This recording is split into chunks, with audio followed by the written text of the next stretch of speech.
Big revelation just dropped. NNPP leader and powerful northern politician Buba Galadima has shaken the political table with a bold statement about the Southeast and the presidency.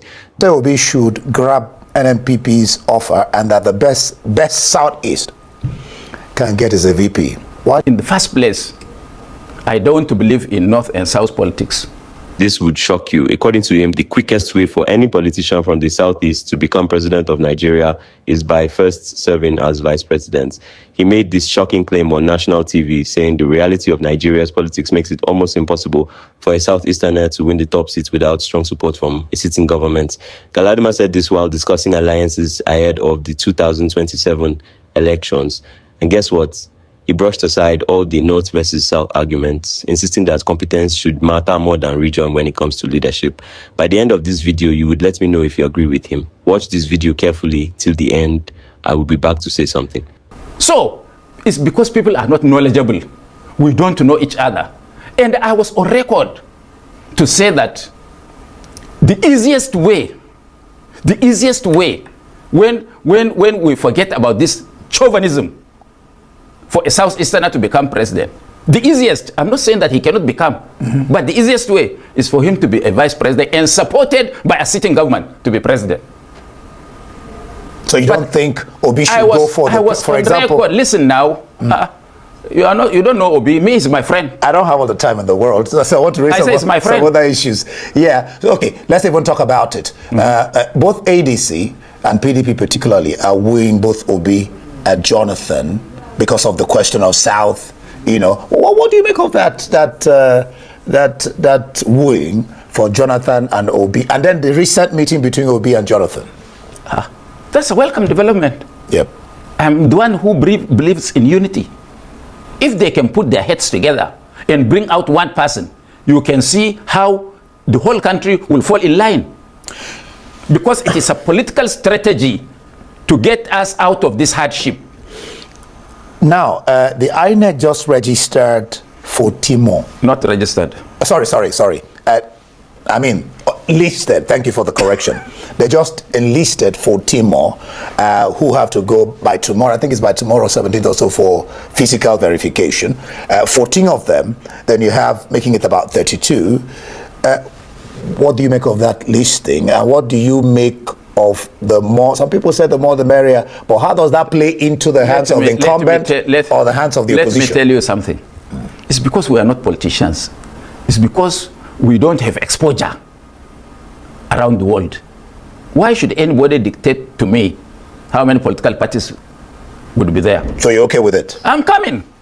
Because the nation need to know, and those ignorant people must know. In Niger Republic here, they have over 300 political parties until recently when they were proscribed by the military. Look, maybe my major concern would be my councilorship constituency. I can have a party just to win election and promote those issues in a local government council. Why do we have to have national parties? Why? For what? You know India? Yeah. Modi started from one state, like you press are denigrating Kwankwaso. Only one state. No, we're not denigrating. No. Because every time, journalist tell you, oh, Kwankwaso is only Kano. They look at not denigrating. You know, he didn't answer the question I asked you. He met recently with the president, and no, he met with the president. No, he went to see the president. No, he didn't go to see the president. What do you mean no? Whoever tells you that is a big liar. Kwankwaso never saw Tinubu. It was all about after Paris when he was forming his government. Yeah. This is why it was all guys about it was all about the papers that he met with yeah, that's the social media. We decided not to talk. You know, I have to take permission to come here and talk because we decided to keep quiet. No, wait. Let's get one thing straight. Are you saying he didn't? And you saw the exuberance displayed by one of his people. You know what happened to him? No. He was dismissed from the party, expelled. You're talking about Kwankwaso or one of us in the NNPP who are hobnobbing without our permission. So Kwankwaso never, you know, they say this in order to bring him down. Oh, Kwankwaso is working for Tinubu. Oh, Kwankwaso is. How can you work for somebody who declares you an enemy? Do you know what they are doing to us in Kano? Every day they want to destabilize us. So he never... Even religious gathering, this IG will stop it because it is Kano. Because we don't belong to their school of thought. So because I stand to be... So he never met with the president? Tell me now. Give me the time. Check the video. It was 2.5 years back. No, that's interesting because I believe they met with the president. Now, your position is accusing the government of using state apparatus to harass its members and doing what they call media trial, the case of Dambuwa, the case of El Rufai. What do you make of that accusation from the opposition? You are Nigerian, eh? I believe so. Of course. We are here. I'm a Nigerian, and that's why I'm interviewing you. I'm not from America. So you look more American, and your thoughts are more Americano than... No. That's what the opposition is saying, that the government is... It's not the opposition. Who is saying that? Is the opposition? All Nigerians are saying so, including yourself. No, I'm not saying it. I'm asking you. I'm not saying I'm not saying that. I'm asking you, what do you make of what the opposition is saying, that the government... It's not opposition. Every Nigerian is saying that the government is overstepping their bounds, using the security agencies, using the judiciary. Look, let me tell you something. You see, a lot of Nigerians don't even know why we fashioned this presidential system. And there are 3 layers. I mean, judiciary, legislature, and the executive. And you said that the executive and legislature are being controlled by the legislature and judiciary. I want you first to get why. Okay. Our thinking is that when the legislature is on their own, and when the judiciary is on their own, and the executive, everybody will guard his integrity and province. That's what it is supposed to be. Checks and balances to take place. So are there checks and balances? Now? You answer me. It's okay. You are a journalist. You answer Why me. don't you carry your microphone down here now and ask people at the foyer of the Transcorp Hotel? Whether there are checks and balances? Yes. Is there any check? Do you know the kind of money they are receiving? They are borrowing. Even your grand, in fact, you will be sitting here when your grandchildren will be sitting here when some Oyoboman will come and say, look, I don't buy all of Funa for Nigeria. No, it won't happen. It wouldn't happen. Why will it happen? Just wait. I may not be here, but I hope you'll I'll still be here. It won't happen. It won't happen because I don't think Nigerians are going to accept said that. The security agencies. Yeah. What has military got to do with an election? Let the Chief of Defense Staff, Chris Topper Musa, come and tell us why did he deploy military or the Chief of Staff. We are not afraid of them. They are human beings like us. Anybody who has no job can pick up a gun and become a military man.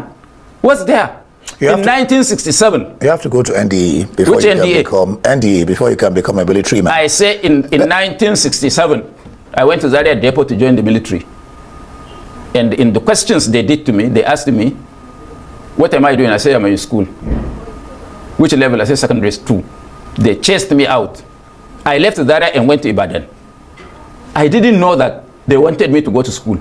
Oh, okay. I didn't know. Not to come and join military, first of all. Yes. So, what is there special? Why can't they guard their honor and dignity by being neutral? Why should they be fighting on behalf of one transient individual? That's what you think they're doing now? Yes. That's what the Inspector General of Police, that's what he's doing. Let him challenge me in court. All right. If he thinks, look, now, I saw Shaware yesterday, DSS questioned him. Over his tweet? Over his tweet, and said he will not withdraw it. Who told them that there is any Nigerian law that can stand if I label you, that somebody will take responsibility and sue you or arrest you?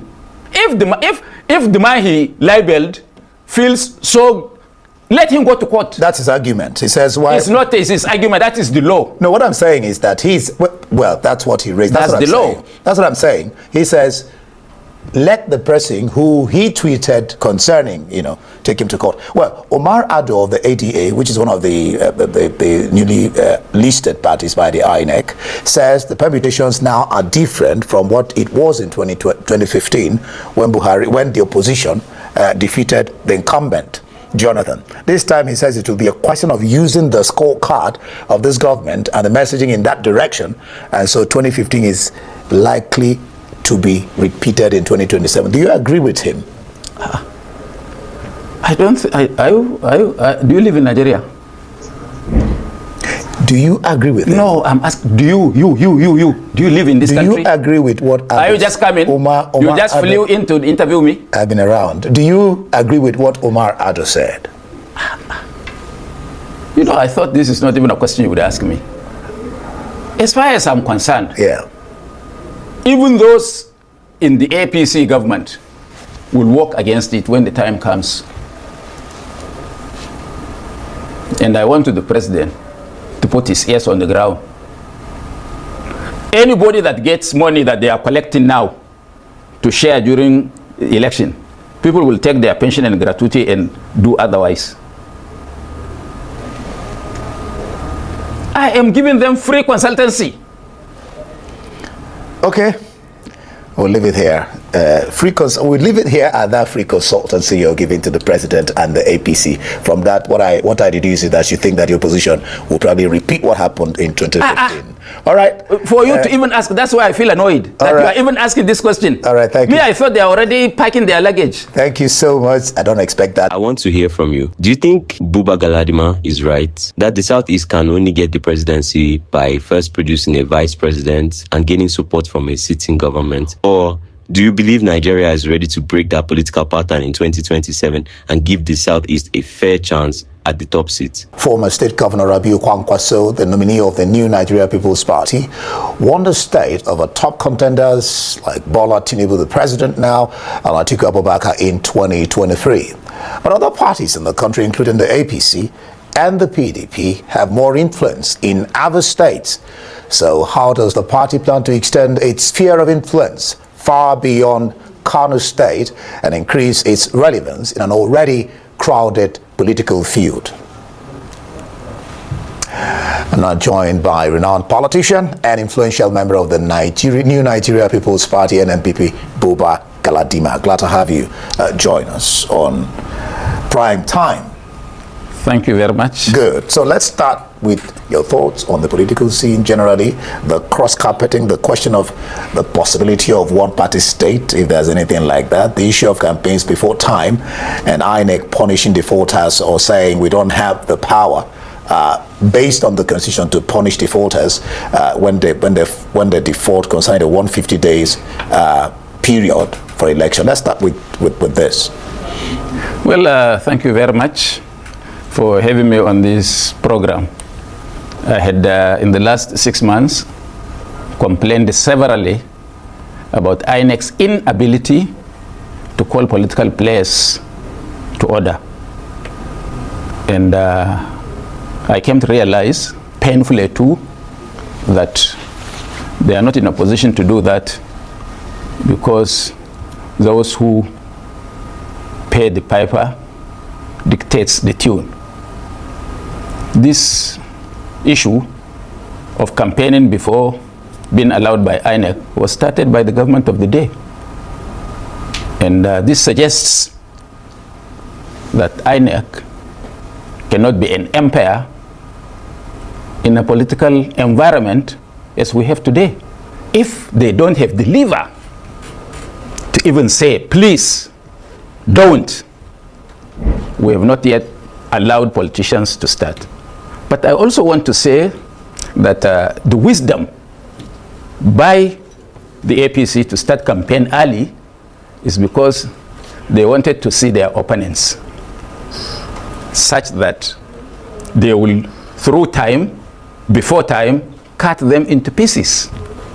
And I saw some of my friends in the opposition just fall into the trap because they are not seasoned politicians. They are opportunists in politics.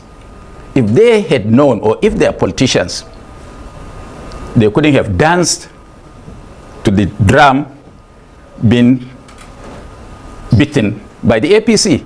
Now you can see some of them started with SDP. I was here on this platform to warn them that no opposition politician in his right senses will start a marathon race against a sitting government. Because by the time it is time for you to say go, you are already tired and exhausted. And this is exactly the trap they fell into. So they were decimated in the SDP. They moved to the ADC. They are still shouting. It's not yet time. And they will get exhausted. They will be dismembered. Especially come November, there is rumors all over the place that this government is nominating a just retired Court of Appeal judge who is known for notoriety to be the chairman of INEC. I wish it is not true, because if that man becomes the chairman of INEC, be rest assured that this government is inviting a civil war in this country.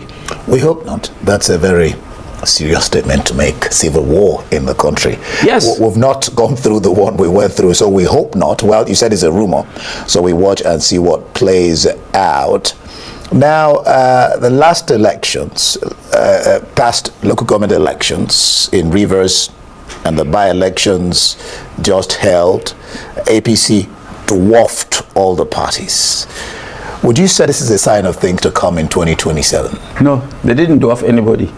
They won 12 out of 16 in the by-elections. They didn't win a single one. They announced themselves as winners. I don't understand. Yes. Clarify. It's okay. At least I have one example to give. Which one? In Kano, there were 2 by-elections.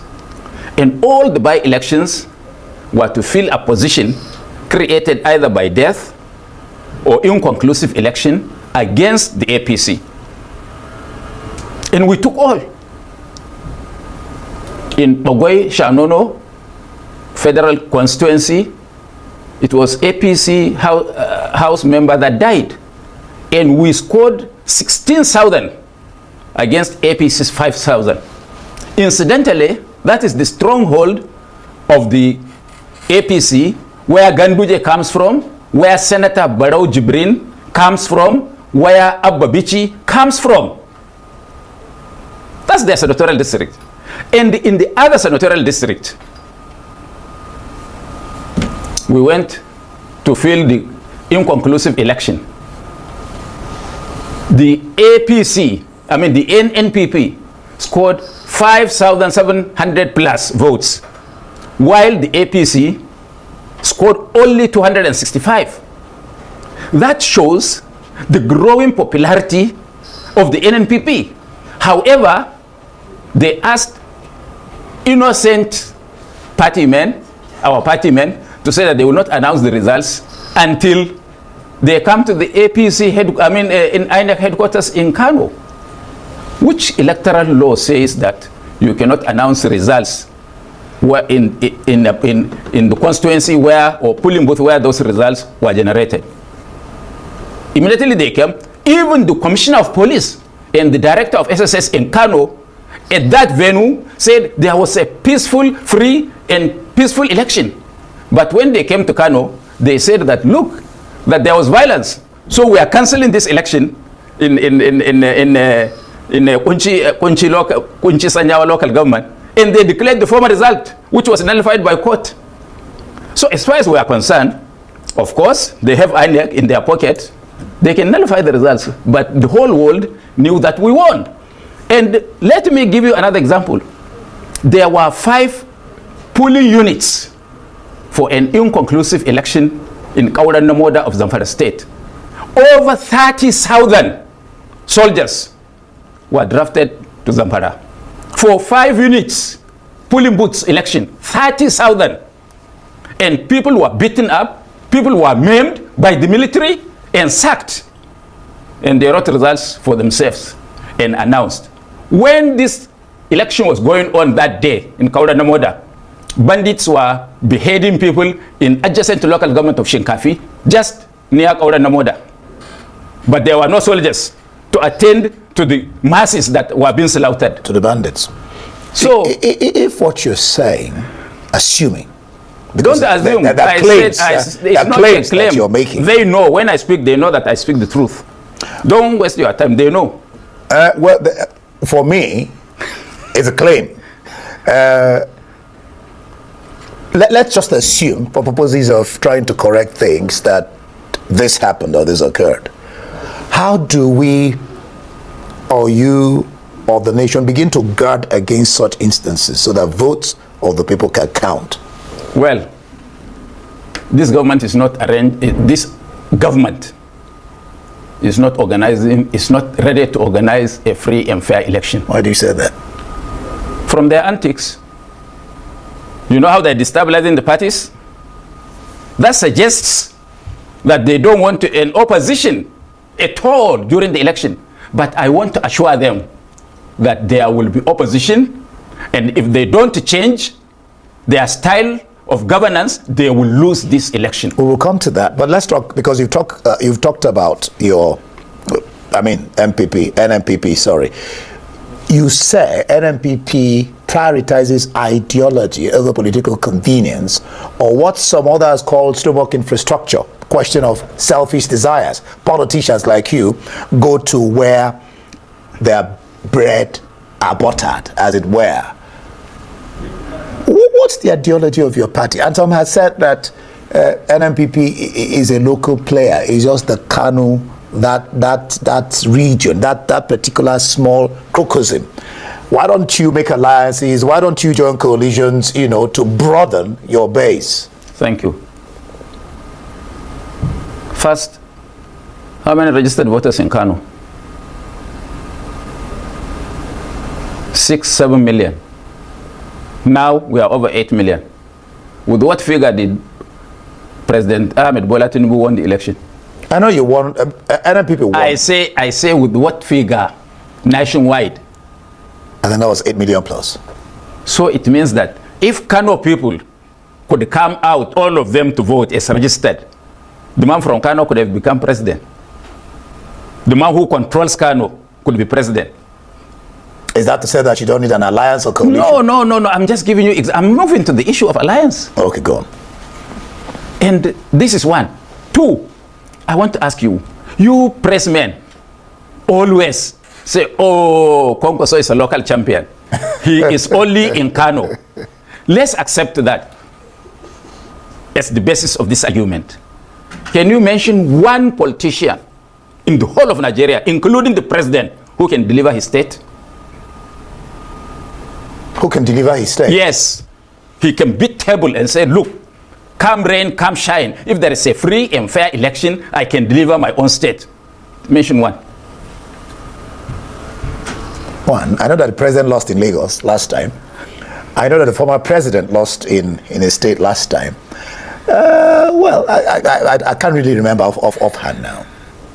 So, Kwankwaso is the generalissimo of Nigerian politics, because he is the only one that come rain, come shine, if there is a free and fair election, he will deliver the most populous state in Nigeria. Why did he visit Tinubu? Sometimes, I didn't finish with okay, lines. go on. So I have established one fact, that if every Nigerian politician, including myself, can even deliver without question his local government, you only need 3 of them. 300 of them plus to win presidency. But I know that the North... Forget about the North. We have not finished with the alliance, not yet. No, because of what the point you're making. I know that the North right now are clamoring that of marginalization. That the present administration... Let's deal with the alliance first. Then we will move to marginalization. Okay. Because of what you were saying, so I wanted to branch into that. I was going to come to the alliance and the coalitions. Okay, let's just go on and talk about... What do you make of ADC? ADC? Yeah. It's a conglomeration of politicians that are known to Nigerian electorates. Whether they are bad or good, we all know them. Do they stand a chance of beating or sitting the Tinubu in the next election, 2027? Well, I could have wished all of us could come together to save the country. Why all of you not coming together? Who? All of you. You said I said I could have wished. So why are you, all of you, not coming together? Because of selfishness. All of them, all of us in Nigeria know who and who can be combined to win election. Are we ready to do that? I should be asking you. Because you're the politician and you are the politicians. I've already told you my view. Meaning that I could have wanted an alliance of everybody, but based on not selfishness, that you are close to me or I'm close to you, but look, so and so when we bring them up and put them together and couple them together, they can dislodge this government. And there is such a combination. Before 9 o'clock, people should be packing out of their offices on the day of election. You say Obi should grab NNPP's offer and that the best Southeast can get is a VP. Why do you say that? When a group of concerned Nigerians, they wrote a letter, they're asking Kwankwaso, your principal, and Atiku to take the back seat and let the South bring out a candidate. SNP Forum, South North Progressive Forum, are also asking the same thing. Who are those ones? I don't know them. Just help me. Who? Can you mention three people? Can you mention three people? No, they're not politicians. Oh, they're not politicians? Yeah, they're just a group. So forget about them. They're Nigerians. Let them throw their cat into the... No, they're not politicians. They're raising an argument. How can somebody dictate to us? Listen. I have been in this business since 1959. Somebody says it's not how long, but how far. It's not how far, but how well. You could have allowed me to explain. Go on. If from school, primary school 1, I had been monitor, secondary school, university, and joined partisan politics in 1978, it means I have made a life investment. So somebody will just sit in the comfort of his bedroom and dictate to me what I should do or teach me what politics is about. I'm telling you that today in this country, those who were active in the Second Republic, I think there are only about 2 of us or 3. Still there? Yes. Yeah, but what they're saying, just to land on that statement, then you can, what they're really saying is that even both for the North, for the South and the North, and for equity, balance and fairness, that the North has had it for 24 years. The South has had it for 18. Why do you want to bring what's out of my mouth? That's why you're here. You're here for me to bring words out of your mouth. Let me tell you something. In the first place, I don't believe in North and South politics. You know, PDP has zoned. I say I don't believe in it. Why? PDP can do it. Even NNPP can do it. Okay, but you don't believe in it. But I don't believe in it. Why? And I had been in Constituent Assembly 1987, Constitutional Conference 1994, Jonathan's National Conference 2014. So we fashioned this constitution, and every detail of it, I had a contribution. I wasn't a bench warmer. Yeah. People knew my view. Like you tell me that you want to amend the constitution and you want to bring state police. Yeah. I feel like killing myself because I can't afford to stomach it.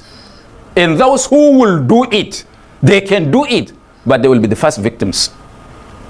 So, all I'm struggling to tell you is that the best Nigerian, irrespective of where he comes from, even if he comes from the most minute tribe, Goza local government in Borno has got 80 different linguistic tribes. One local government. One local government, Goza. That's huge. Not a state. So if you are talking of tribe, and for example, you want to give it to ethnic nationalities, all of them, everybody holds dear to his enclave. By the time we go around Goza, resurrection could have taken place. Drop your thoughts in the comment section. Let's debate this together. And while you're at it, don't forget to like this video, share it with others, and subscribe to my channel so you don't miss the next big political update.